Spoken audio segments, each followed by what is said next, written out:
주님의 그 자비로운 손길. 사무엘상 29장.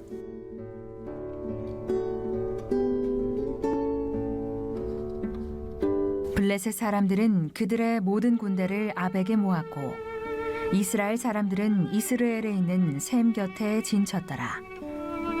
블레셋 사람들의 수령들은 수백 명씩 수천 명씩 인솔하여 나아가고 다윗과 그의 사람들은 아기스와 함께 그 뒤에서 나아가더니 블레셋 사람들의 방백들이 이르되 이 히브리 사람들이 무엇을 하려느냐 하니 아기스가 블레셋 사람들의 방백들에게 이르되 이는 이스라엘 왕 사울의 신하 다윗이 아니냐. 그가 나와 함께 있은지 여러 날 여러 해로 돼. 그가 망명하여 온 날부터 오늘까지 내가 그의 허물을 보지 못하였노라. 블레셋 사람의 방백들이 그에게 노한지라.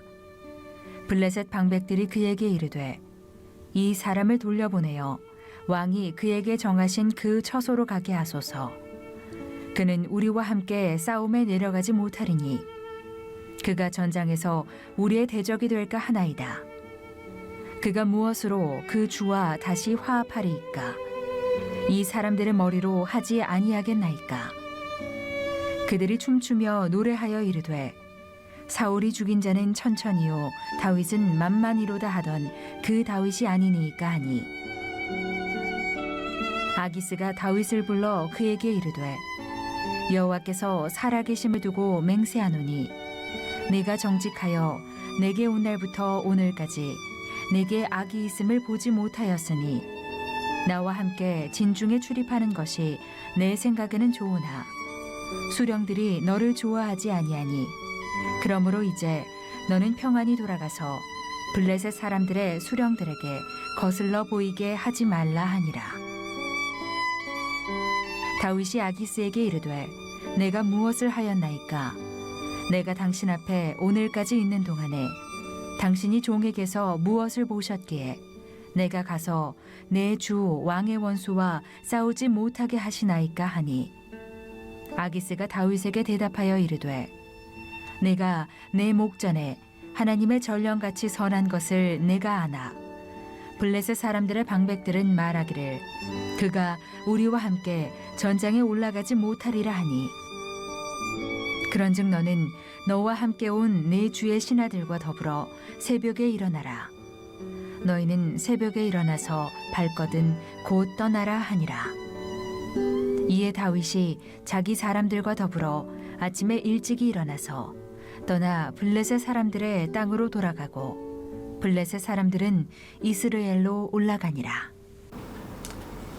네, 오늘은 좀 조용히 말씀을 시작해야 될 것 같군요. 정말 우리의 영적인 스승이고 또 영적인 나비이신 조용기 원로 목사님께서 오늘 오전 7시 14분에 소천을 하셨습니다. 고난과 고통의 이 땅에서 영원한 안식과 평안을 누리는 저 천국으로 들어가셨기 때문에 사실은 슬퍼하기보다는 기뻐하고 또 축하하고 그래야 될 것입니다마는 사실 우리도 인간인지라 이별은 아프고 괴롭고 또 힘이 듭니다. 그럼에도 불구하고 우리는 우리가 맡은 바 일을 잘 감당하고 해내야 할 것입니다. 그것이 또한 하나님이 기뻐하시는 일이고 또한 원로 목사님도 남겨진 우리에게 원하시고 바라시는 일일 것입니다. 그런 생각이 들어서 무겁지만 또 마음 한편은 먹먹하지만 말씀을 계속 보기 원합니다. 자, 사무엘상 29장의 내용을 보도록 하겠습니다. 다윗은 블레셋 왕 아기스 앞에서 정직히 행하여 아기스의 신임을 얻었습니다. 하지만 이스라엘과의 전쟁에서 블레셋 방백들의 반대로 전쟁에 참여하지 못했습니다. 이것은 어떻게 보면 형통과는 반대되는 상황일 것입니다. 하지만 다윗이 이스라엘과 전쟁에서 참여하게 된다면 이스라엘은 다윗을 적군으로 간주하게 되고 이스라엘의 왕이 되기 어려웠을 것입니다. 하나님의 도우심은 먼 미래까지 계산하고 있는 것입니다. 자, 하나님께서 오늘 도우시는, 근데 그 상황을 보면 결코 도우시는 것 같지 않은 이런 어떤 좀 막히는 듯한 상황이 가로막혀지는 듯한 그런 상황을 볼 수 있습니다. 그러나 이것 또한 하나님께서 미리 먼 미래를 보시고 계산하시고 만들어가는 상황임을 여러분들이 알게 될 것입니다. 그러므로 지금 우리의 상황이 답답할지라도 깝깝할지라도 또 내 뜻대로 내 생각대로 안 되어진다 할지라도 여러분들이 낙심하지 마시고 하나님을 끝까지 믿으시기 바라겠습니다. 원로 목사님이 우리의 곁을 떠난 것이 우리에겐 정말 먹먹함이고 답답함이고 큰 영적인 스승과 아비를 잃은 듯한 그 마음을 어떻게 무슨 말로 표현이 되겠습니까? 하지만 이 또한 크게 본다면 또 우리 교회와 우리 또 이 순복음 교단에 하나님께서 더 놀라우신 은혜와 축복이 있음을 여러분 믿으시기 바라겠습니다. 그래서 우리는 지금 당장 알 수 없지만, 지금은 당장 우리가 깨달을 수 없지만 반드시 하나님께서 이것을 통해서 놀라운 일로 변화시켜 주실 것이다, 채워주실 것이다 라고 하는 마음과 믿음을 여러분 가지시기 바라겠습니다. 자, 내용으로 한번 들어가 보도록 하겠습니다. 29장 3절의 말씀입니다. 블레셋 사람들의 방백들이 이르되 이 히브리 사람들이 무엇을 하려느냐 하니 아기스가 블레셋 사람들의 방백들에게 이르되 이는 이스라엘 왕 사울의 신하 다윗이 아니냐. 그가 나와 함께 있은지 여러 날 여러 해로되 그가 망명하여 온 날부터 오늘까지 내가 그의 허물을 보지 못하였노라. 다윗이 블레셋 왕 아기스의 마음을 얻은 것은 충성보다는 정직이었습니다. 비록 적장이었을지라도 정직이 행하였을 때 적군의 왕의 마음조차 살 수 있었습니다. 자, 먼저 블레셋이라고 하는 나라를 좀 이해해야 됩니다. 블레셋은 5개의 부족 국가로 이루어진 부족 국가였습니다. 부족 국가 연합체. 이게 이제 블레셋이었습니다. 그래서 자, 5개의 부족 국가는 가사, 가드, 에글론, 아스돗, 아스글론 이와 같이 5개의 국가로 이루어져 있는데 그 중에서 왕이라고 하는 존재는 이 5개의 왕들, 즉 방백들 중에서 선출되었습니다. 그렇다고 해서 왕이 절대적인 권한을 갖고 있는 것이 아니라 이 4개 부족 국가의, 그러니까 이 5개 부족 국가의 회의를 통해서 이루어진 결정을 행하는 사람인 거예요. 우리나라로 치면 행정부 이런 어떤 사람이겠죠. 그렇기 때문에 사실은 이 5개의 부족 국가들의 왕들의 어떤 그 결정을 반박할 만한 힘이 없었습니다. 이런 선출되는 존재였기 때문에 그러다 보니까 이 방백들의 의견이 굉장히 중요한 상황이 되었던 거죠. 자, 이와 같이 방백들, 이 왕들이 와서 가드 왕이었던 가드의 왕이었던 아기스에게 이야기하는 거죠. 저 사람이 누구냐? 몰라서 묻는 게 아니겠죠. 왜 저 사람이 너랑 함께 있느냐라고 하는 의미겠죠. 그랬더니 아기스가 다윗이 아니냐. 그런데 이 사람이 나랑 함께 했고 오랫동안 있었는데 이 사람이 절대 나한테 해를 끼치는 것을 보지 못했다라고 이야기하는 거죠. 자, 여러 날이라고 하는 말 속에는 여러 해가 이미 포함되어 있는 것입니다. 그런데 이와 같이 반복적으로 이야기함으로 인해서 이 다윗이 아주 나랑 밀접한 관계에 있다, 아주 친한 관계에 있다라는 것을 말하고 있는 거죠. 물론 정직이라고 하는 말과 충성이라고 하는 말은 같은 의미입니다. 그러나 자칫 충성이라고 하는 의미가 우리 시대적인 상황에서 본다면 충성이라는 의미가 이렇게 아부하는 사람 또는 뭐 너무 처세술에 민감한 사람, 상사의 어떤 눈에 들기 위해서 이런 어떤 좀 잘못된 일들도 서슴지 않는 사람, 뭐 이런 의미가 이 의미 안에서 충성이라는 의미가 담겨져 있다 보니까 저는 요거를 좀 구별을 해서 정직했다. 다윗은 정직했기 때문에 비록 적군의 장수였지만 아기스가 적군의 왕인 아기스가 보기에도 그 정직함에 감명을 받아서 또 이런 4명의 방백들에게 적극적으로, 아주 적극적으로 변호해주고 있는 상황임을 알 수 있습니다. 자, 그러면 내용으로 이제 들어가서 우리는 하나님 앞에서나 세상 속에서나 정직합니까? 라고 우리는 질문을 한번 던져봤습니다. 우리가 앞서서도 얘기했지만 하나님 앞에서는 정직히 행하여야 합니다. 라고 우리는 다 알고 있어요. 또 그와 같이 살려고 노력은 하고 있습니다. 그런데 세상 속에서도 우리는 정직한가? 라고 하는 질문에 우리는 어떻게 답을 하시겠습니까? 하나님은요, 교회 안에서의 내 모습만을 보시는 것이 아닙니다. 교회 바깥에서의 나의 모습도 다 보고 계시는 거예요. 그러면 이 교회 안에서의 내 모습과 교회 밖에서의 내 모습이 같다라고 한다면 우리는 하나님 앞에 서는 것이 두려움이 없겠죠. 그러나 이것이 다르다라고 한다면 우리는 하나님 앞에 서는 그날에 두려워할 것입니다. 자, 우리는 그렇지 말아야 된다는 거죠. 다윗이 비록 적군, 블레셋 안에 아기스라고 하는 적군의 왕을 섬겼지만 그렇다고 해서 대충 그저 눈대중 피하는 것만 행하지 않았다라고 하는 것입니다. 그 안에서도 정직하게 올바르게 살려고 노력했다라고 하는 거죠. 그거는 다시 말하면 몸에 배어 있는 것입니다. 왜 다윗이 하나님 마음에 합한 자라고 하나님께서 인정하셨느냐? 그의 삶이 정직한 것으로 몸에 배어 있었다라고 하는 거예요. 기회와 상황에 따라서 이리저리 바뀌지 않았다라고 하는 것입니다. 여러분, 우리는요, 왜 교회가 세상의 지탄을 받느냐?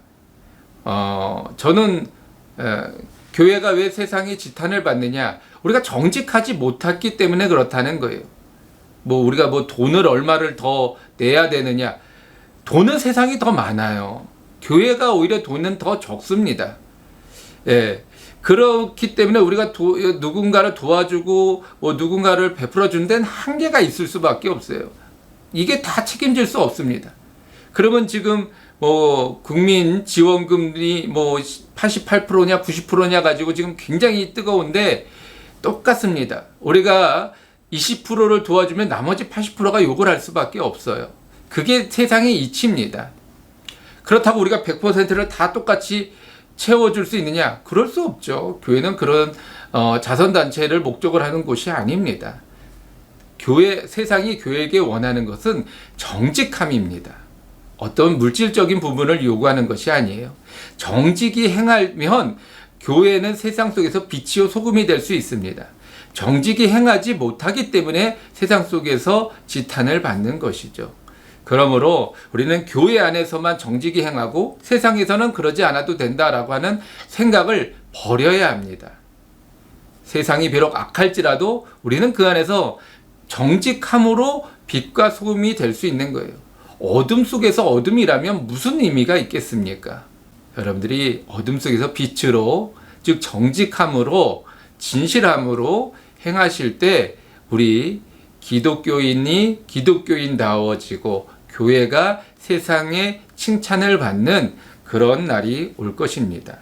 두 번째로 원망과 불평보다는 정직이 우선임을 기억하시기 바라겠습니다.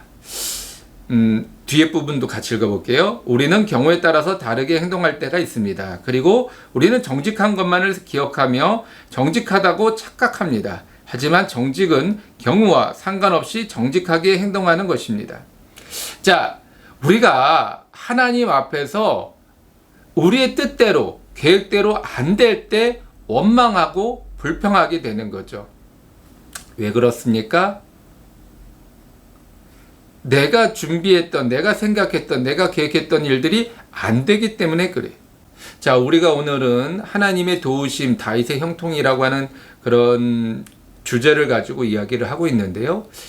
하나님께서 다윗을 지금 도와주고 계시는 거예요. 적군의 장수로서의 삶을 살고 있지만 그럼에도 하나님은 도와주고 계세요. 그러면 왜 이 하나님께서 나는 안 도와주시는가 라고 하는 거죠. 나는 다윗처럼 정직했는데 라고 하는 생각이 들 때가 있습니다. 그런데 그거는 정확하고 분명한 정직이 아니라 상황에 따른 정직이었다라고 하는 것입니다. 그래서 내가 교회 안에서 정직히 행했던 것만을 기억하는 거예요. 세상 속에서 이렇게 좀 약간 삐뚤어진 부정직했던 모습은 기억하지 않는 거예요. 내가 교회 안에서만 정직했던 것만 생각하는 거죠. 그러니까 나는 정직한데 왜 하나님은 나를 도와주지 않을까라고 하는 생각이 드니까 원망이 나오고 불평이 나오는 거죠.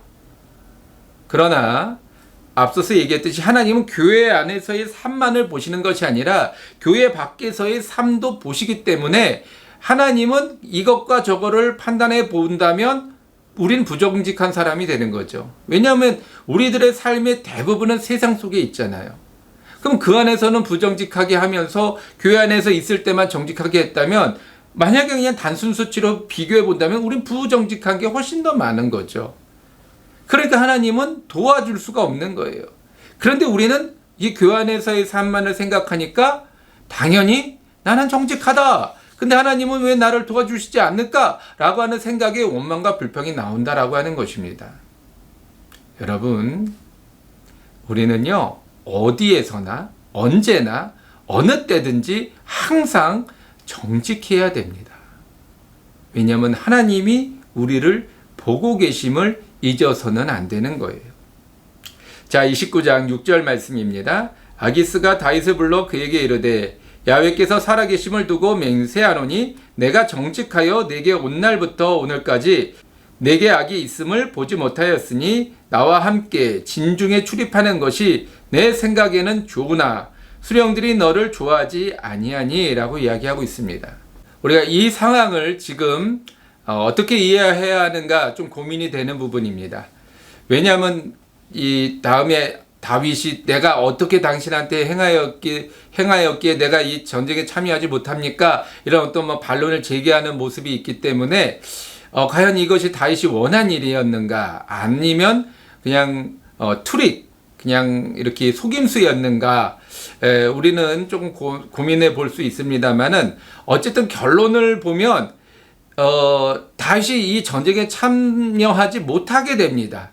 자, 그러면 다윗이 어쨌든 지금 다기스와 함께하기를 원했지만 함께할 수 없는 이 상황, 이렇게 이제 표면적 내용만을 가지고 본다면 일단 다윗의 뜻대로 되지는 않는 거죠. 다윗의 생각대로는 되지 않는 거죠. 그러나 이것이 결국에는 다윗에게 더 유익한 일이 되었다라고 하는 것을 우리는 알 수 있습니다. 다시 말하면 우리들의 삶 속에서도 내가 원하는 대로, 원하는 방식대로, 원하는 순간에 원하는 어떤 모습으로 되어지지 않는다 할지라도 하나님께서는 더 큰 것과 더 넓게 보시기 때문에 우리들에게 좋은 것을 주시기 위해서 지금 가로막고 지금 이것을 못하게 막고 계신다라고 하는 겁니다. 그것을 우리가 믿는다면, 안다면 우리는 낙심할 게 없죠. 비록 내 뜻대로 안 된다고 해서 흔들릴 것도 없죠. 더군다나 이와 같은 코로나 시대, 나 혼자만의 문제가 아니라 우리 모두의 문제라고 한다면 분명히 하나님께서는 더 좋은 것과 더 값진 것으로 채워주시고자 하는 뜻이 있음을 그럼 기억하시기 바라겠습니다. 자, 다음 말씀 계속 이어서 읽어보도록 하겠습니다. 정직하게 행동한다고 해서 모든 사람들에게 인정받는 것은 아닙니다. 때로는 모함을 받아 억울한 경우도 있습니다.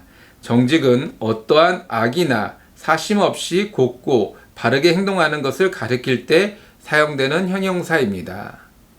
자, 우리가 그러면 하나님과 세상 속에서 정직하게 행한다라고 할 때 하나님은 당연히 인정해 주실 것이고 또 그것을 좋게 보아 주실 것이고 사람들 또한 저 사람 정직한 사람이야 라고 인정해 줄 것이다 라고 우리는 생각이 들 때가 있죠.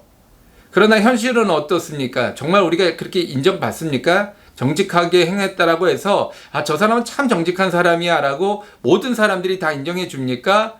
그러지 않죠. 나는 아무리 정직하게 행했어도 다른 사람들은 나를 보면서 저 사람 뭔가 흑심이 있어. 다른 뭔가 높은 수가 있어. 저렇게 정직하게 행하는 것 같지만 정말 뭐 다른 뭐 그런 마음이 있어. 뭐 이러면서 우리를 또한 오해하고 우리를 곡해하고 또 또 우리를 이상한 사람 또는 나쁜 사람으로 몰아가는 경우가 많지 않습니까? 우리들이 살아가면서 그런 경험들을 많이 하게 되죠. 그러면 어떻습니까, 여러분? 그냥 나는 그래도 정직하니까 난 괜찮아 라면서 여러분 위로를 삼고 위안이 되십니까? 그러지 않습니다. 그럴 때마다 답답하죠. 억울하죠. 왜 나에게 이런 어떤 억울한 일을 경험케 하시는가? 하나님, 좀 나의 정직함을 아시오니 좀 저 사람들에게도 좀 보여주시옵소서라고 우리는 기도하게 되는 거죠. 그러나 여러분, 사람들이 왜 오해하고 곡해하느냐? 자기와 내가 다르기 때문에 그래요. 다르니까 싫은 거예요. 다름을 인정하지 않습니다. 세상 사람들은요, 내가 부정직하다고 해서 다른 사람이 정직한 것을 인정하려 하지 않아요. 왜냐하면 자기의 부정직이 더 드러나니까 정직한 사람을 싫어합니다. 그러므로 그런 상황에서 내가 억울한 일을 당하고 모함을 받는 상황에서도 흔들리지 않는 게 정직이라는 거예요. 내가 잠깐 정직했다가 사람들이 나를 보고 너 왜 그러냐 손가락질하고 너 유별나게 왜 그러냐 무슨 또 꼼수가 있냐 뭐 어떤 이렇게 자신을 뭔가 곡해할 때 같이 흔들리면 이건 정직이 아닙니다. 끝까지 사심 없이 악이나 사심 없이 곧고 바르게 곧고 그냥 꾸준히 이게 정직이라는 거예요.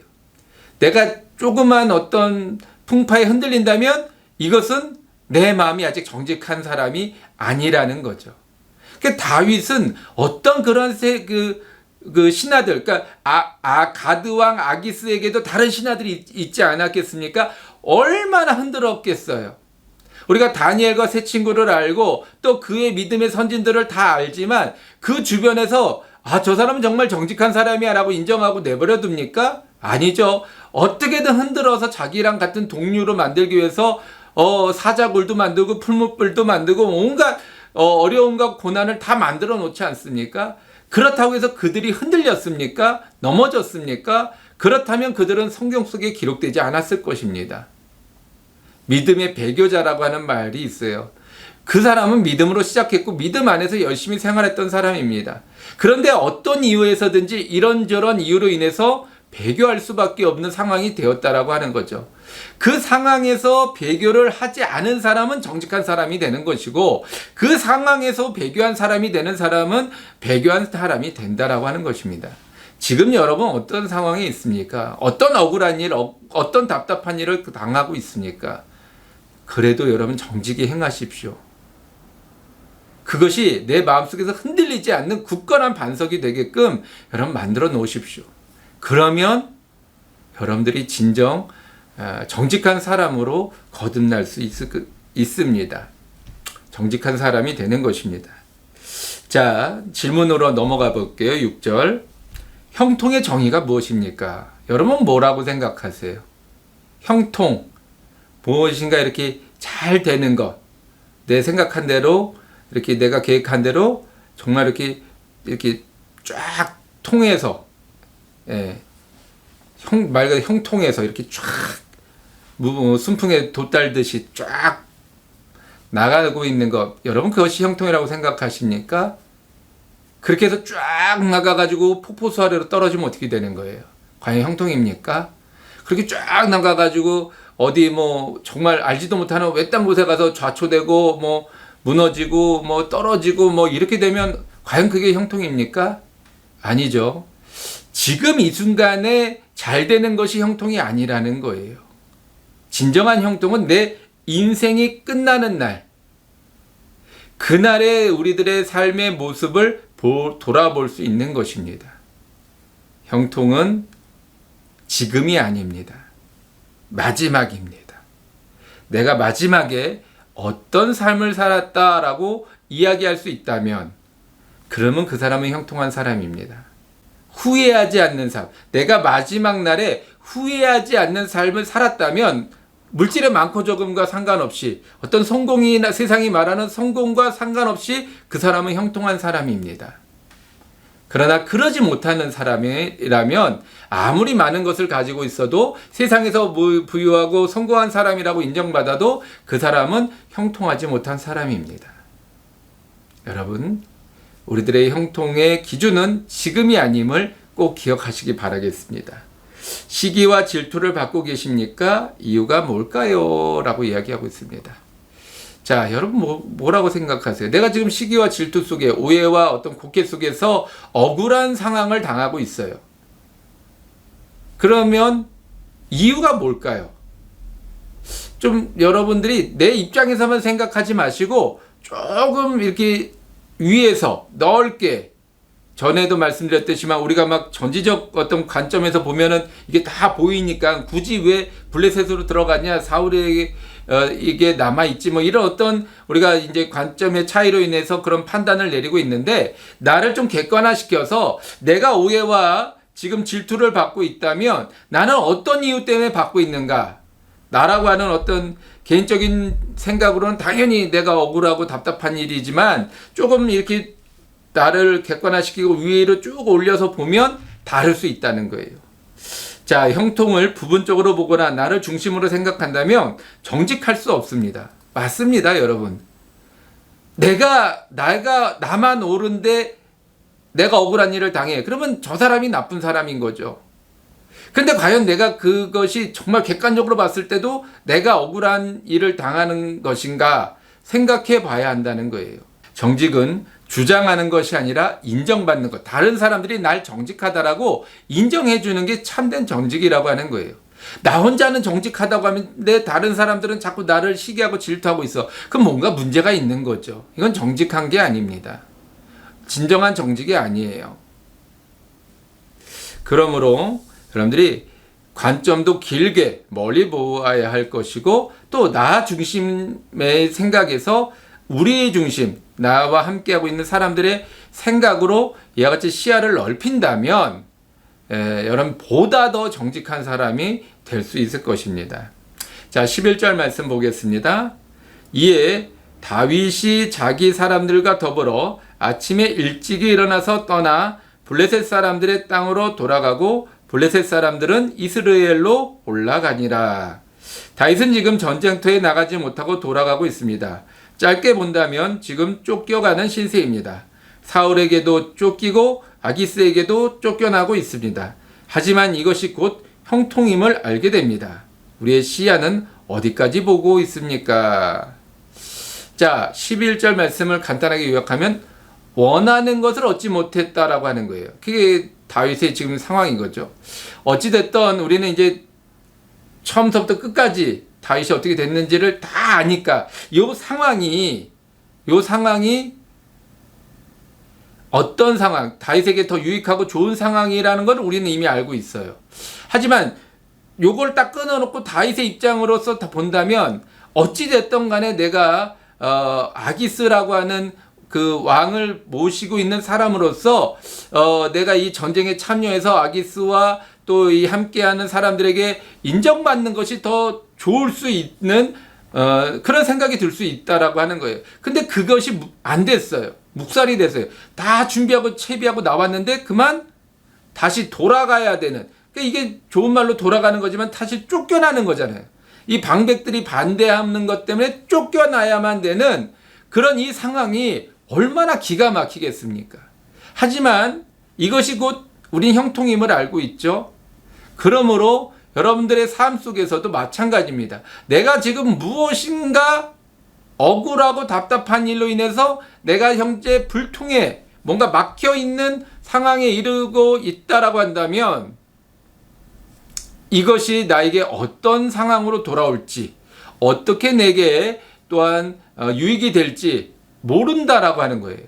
그 때문에 여러분 낙심하지 마십시오. 아직 아무것도 결정된 것은 없습니다. 모르는 거예요. 또 우리가 이제 30장을 넘어가서 보면서 이것이 오히려 다윗에게 더 좋은 일이 되었구나라는 것을 우리는 알게 되는 것입니다. 그러므로요, 여러분들 시야를 넓게 또는 길게 보실 수 있기를 간절히 소망합니다. 이게 안 돼요. 그러니까 우리가 자꾸 짧은 생각, 짧은 마음으로 낙심하고 원망하고 불평하는 거죠. 자, 우리가 먼 미래를 볼 수 있다면, 우리가 또 넓게 길게 볼 수 있다면 아마 우리는 어떤 상황에서도 낙심하지 않을 거예요.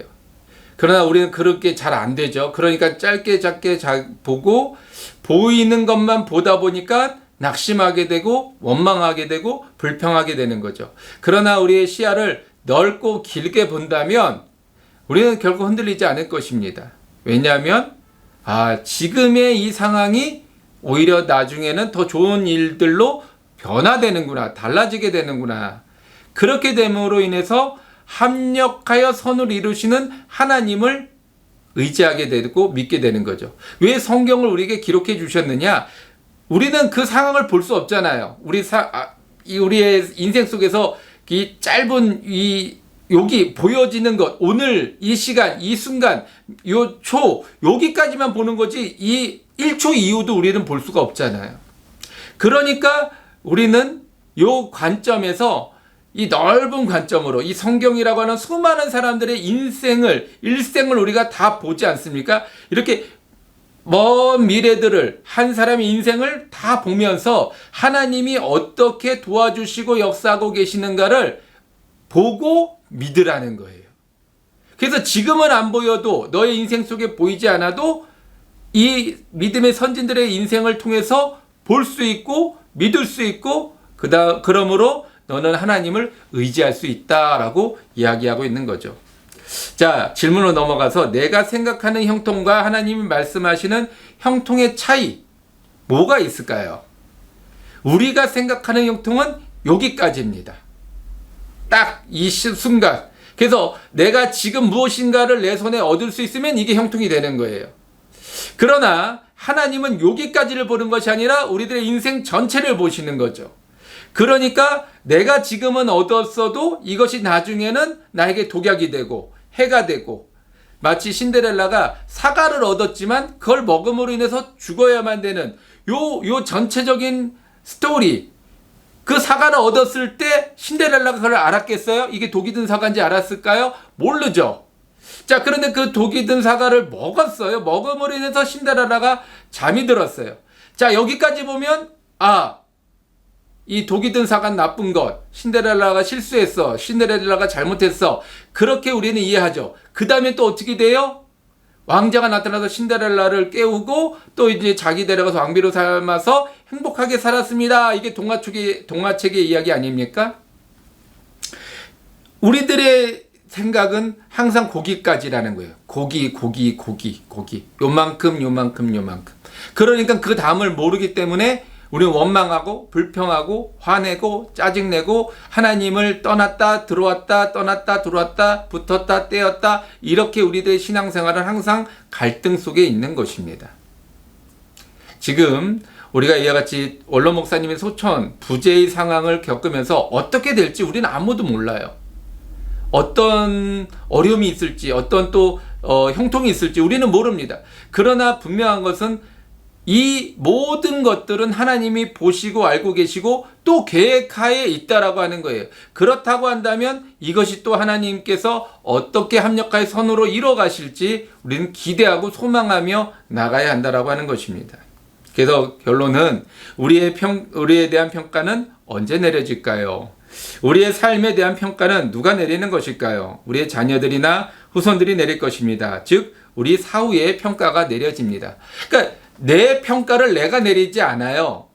내 삶을 이렇게 살았으니까 나는 성공한 사람이고 하나님 앞에 인정받는 사람이고 나는 형통한 사람이야 라고 내 스스로 내린다고 해서 그것이 곧 후대 사람들도 그래 라고 인정하지 않는다라고 하는 거죠. 여러분, 구한말 시대 나라를 팔아먹었던 수많은 을사오적이라고 하는 그 사람들이 있지 않습니까? 그 사람들은 그 당시에 막대한 재산을 얻었어요. 어마어마한 어떤 부를 누렸습니다. 권력도 가졌습니다. 그리고 그 수많은 어떤 것들을 통해서 그 후손들이 정말로 지금도 땅땅거리면서 그 수많은 재산을 가지고 땅땅거리며 살고 있지 않습니까? 그런데 과연 그들이 자기 자신을 온전하고 자신있게 드러낼 수 있습니까? 나는 을사오족의 후손이야 라고 자신있게 말할 수 있겠습니까?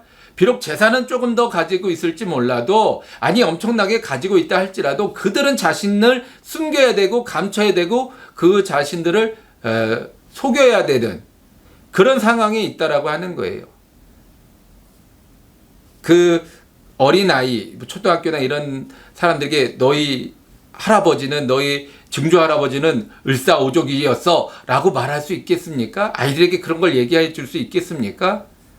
자, 그리고 그 자녀들이 또는 그 주변에 있는 사람들이 저 집은 성공한 집이야, 저 집은 뭐 부잣집이야 라고 그 집을 존경하고 동경하겠습니까? 그러지 않죠.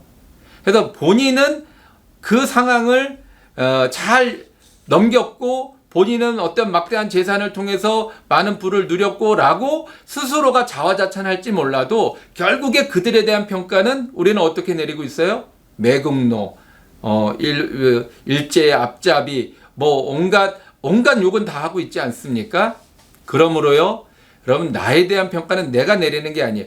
다시 말하면 나에 대한 평가는 결국엔 우리 후손들이 내려진다라고 하지만 결국엔 또 다른 누구? 하나님이 우리들에 대한 평가를 마지막 우리 생이 끝난 다음에 하나님이 내려주신다라고 하는 겁니다. 그렇기 때문에 지금 내가 인생이 끝나지 않았다면 아직 나에 대한 평가는 완전히 이루어진 것이 아니라는 거예요. 지금 이 순간 하루하루 한 시간 한 시간이 쌓여서 그것이 1년이 되고 10년이 되고 나의 평생이 될 때 비로소 하나님께서 나에 대한 평가를 내려주신다라고 하는 것입니다. 그러므로요, 여러분, 이 순간에 정직하십시오. 이 시간에 정직하십시오. 이 상황에 여러분들이 할 수 있는 최선을 다하십시오. 이와 같은 순간순간 상황들이 모여서 결국에 여러분들을 평가하고 여러분들을 여러분들이 어떤 사람이었다라고 이야기할 수 있는 것입니다. 그러므로 오늘은 이 11절까지 해서 사무엘상 29장의 말씀을 마쳤습니다. 짧은 내용이기 때문에 그냥 한 번에 다 몰아서 한꺼번에 했습니다. 오늘 이렇게 큰일이 있을 것을 알지 못했지만 이렇게 순차적으로 가면서 또한 29장의 이 말씀을 할 수 있도록 또 이렇게 하나님께서 인도해 주신 것 또한 아닐까라는 생각을 해봅니다. 왜냐면 오늘 뭐 40절, 50절 되는 만약 긴 장이었다면 아마 오늘 성경 공부를 준비하지 못했을 거예요. 이렇게 제가 같이 나누지 못했을 것입니다. 그래도 이와 같이 명절 전에 짧은 시간이나마 할 수 있도록 허락하신 하나님 앞에 감사드리고, 만약에 원로 목사님이 우리를 보신다면 그러지 말라고 하실 것 같아요. 힘을 내라고, 용기를 내라고, 나는 천국에서 지금 편안하게 안식을 취하고 있다고 아마 우리들에게 격려해 주실 것입니다. 기도하시겠습니다. 하나님 아버지, 참 어렵고 힘든 때입니다. 우리 영적인 아버지와 스승이신 원로 목사님, 우리의 곁을 떠나서 저 영원한 나라로 들어가셨습니다. 하나님, 우리의 마음이 더 무겁고 더 답답해지지만 우리에게 천국의 소망이 있음을 잊지 말게 하여 주시고, 또 이 다윗과 같이 원하고 바라는 것이 뜻대로 되어지지 않는 지금과 같은 상황 속에서 결국엔 하나님이 다윗을 통하여 더 놀라운 일을 계획하고 진행하고 계심을 우리는 보았습니다. 우리도 또한 그런 믿음을 가지고 하나님을 더욱더 의지하며 나아가게 하여 주옵소서. 또한 아버지여 주님, 이 어둠의 시기에 우리가 어둠 속에 묻혀 지내는 어리석은 사람 되지 말게 하여 주시고, 오직 빛으로 주님의 영광을 나타내는 정직히 행하는 믿음의 사람 되게 하여 주옵소서. 예수님의 이름으로 감사하며 기도드렸사옵나이다. 아멘.